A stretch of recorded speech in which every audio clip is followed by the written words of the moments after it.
நமது மெய்ப்பரும் நமது மீட்பரும் நமது ஆண்டவருமாகிய இயேசு கிறிஸ்துவில் பிரியமானவர்களே, நோர்வே பெர்கன் தமிழ் ஆன்மீக சபையின் ஆதரவில் தேன் தமிழ் ஓசையின் அனுசரணையில் அருளொளி இணையதளம் வழங்கும் ஞாயிறு சிறப்பு நிகழ்ச்சி. இன்றைய ஞாயிறு திருவருகை காலத்தின் 2ஆம் ஞாயிறாக நாங்கள் கடைபிடிக்கின்றோம். நமது மீட்பர் இம்மானுவேலாக இந்த மண்ணுலகில் அவதரித்த நற்செய்தியை தயார்படுத்துகின்ற இந்த திருவருகை காலத்தின் 2ஆம் ஞாயிறில் நாங்கள் காலடி எடுத்து வைத்திருக்கின்றோம்.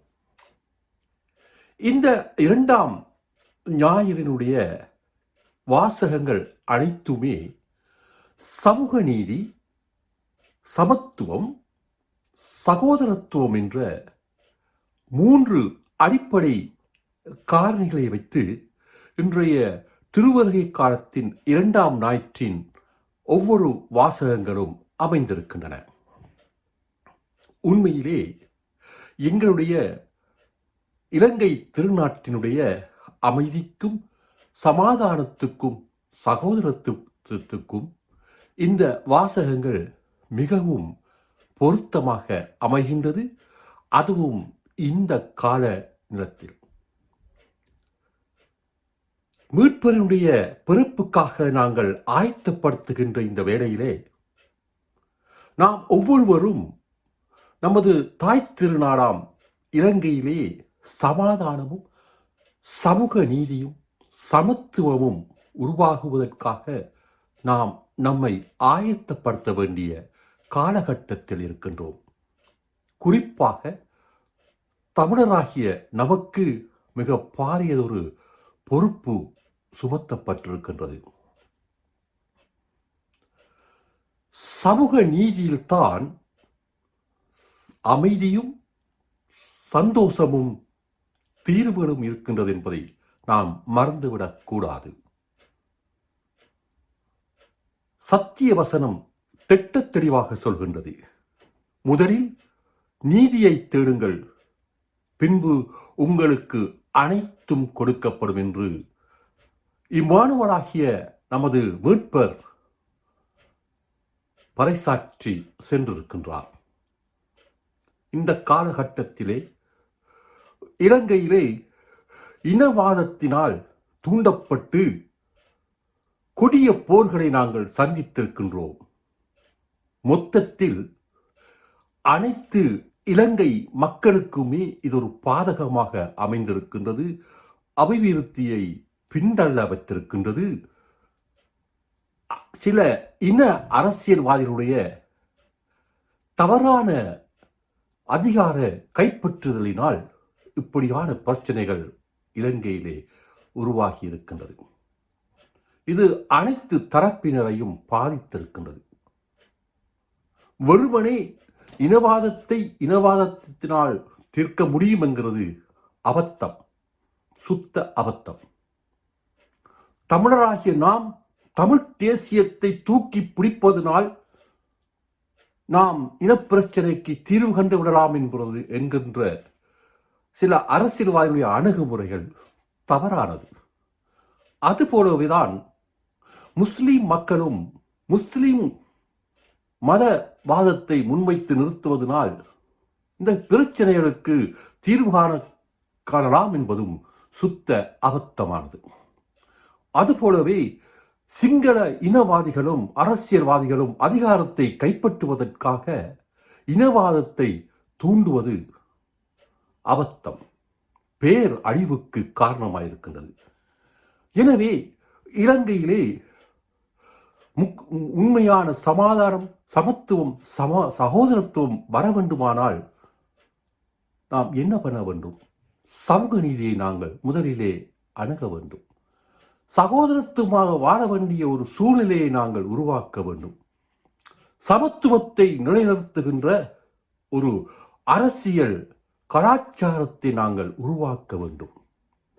இன்று இலங்கையிலே தெற்கு பகுதியிலே அப்படிப்பட்டது ஒரு கலாச்சார மறுமலர்ச்சி ஏற்பட்டிருக்கின்றது. ஐரோப்பாவிலே பெரஸ்டோரிக்கா என்று சொல்லப்படுகின்ற மறுமலர்ச்சி வந்ததினால்தான் இன்று ஐரோப்பிய யூனியன் என்று உருவாகி இருக்கின்றது. ஒற்றுமை அங்கு உருவாகி இருக்கின்றது. அதுபோல கிளட்னோஃப் என்று சொல்லப்படுகின்ற ஒரு கலாச்சார இலக்கிய மாறுதல் ஏற்பட்டபடியால்தான் சோவியத் யூனியன் உடைந்து இன்று ரஷ்யாவிலே ஒரு குடியரசு ஒன்று வளர்ந்திருக்கின்றது. எனவே கலாச்சார புரட்சி மிக முக்கியமான ஒன்று. அது சமத்துவத்தின் பாதையில் செல்ல வேண்டும். சமூக நீதியினுடைய நீதி ஓட்டத்திற்கு அதில் புக வேண்டும். வெறுமனே அது சிங்கள மக்களுடைய பெரும்பான்மை மக்களுடைய மனம் திரும்புதலில்தான் இருக்கின்றது என்று சொல்லிவிட முடியாது. தமிழராகிய நாமளும் இனவாதத்தை தூக்கி பிடிப்பதை நிறுத்திவிட்டு சமத்துவம், சகோதரத்துவம், சமூக நீதியினுடைய வழியாக நாங்கள் நீதியையும் அமைதியையும் இந்த இலங்கையில் உருவாக்க வேண்டும். குறிப்பாக திருவருகை காலத்தின் இந்த 2ஆம் ஞாயிறு தருகின்ற மிக மகிழ்ச்சியான முக்கியமான செய்தியாக நாங்கள் எடுக்க வேண்டும். அதிலும் இலங்கையிலே கிறிஸ்தவர்களாகிய நமக்குத்தான் இந்த சமூக நீதியையும் சமத்துவத்தையும் சகோதரத்துவத்தையும் உருவாக்கக்கூடிய பாரிய பொறுப்பு நம்மிடம் இருக்கின்றது. ஏனென்றால் கிறிஸ்தவர்கள்தான் சிங்கள இன மக்களும் இருக்கின்றார்கள், தமிழர்களும் இருக்கின்றார்கள் கிறிஸ்தவர்களாக.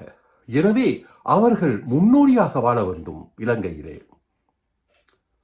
தமிழ் தேசியம், சிங்கள தேசியம், முஸ்லிம் இனவாதம் எல்லாவற்றையும் புறம்பே தள்ளிவிட்டு சமத்துவத்தின் பாதையிலே நாங்கள் காலடி எடுத்து வைக்க வேண்டிய ஒரு மிக பாரிய பொறுப்பு கிறிஸ்தவர்களாகிய நமக்கு நம் தலை மீது சுமத்தப்பட்டிருக்கின்றது என்பதை இந்த திருவருகை காலத்தின் 2ஆம் ஞாயிறு தரும் ஒரு நற்செய்தியாக நாங்கள் எடுத்துக்கொள்ள வேண்டும்.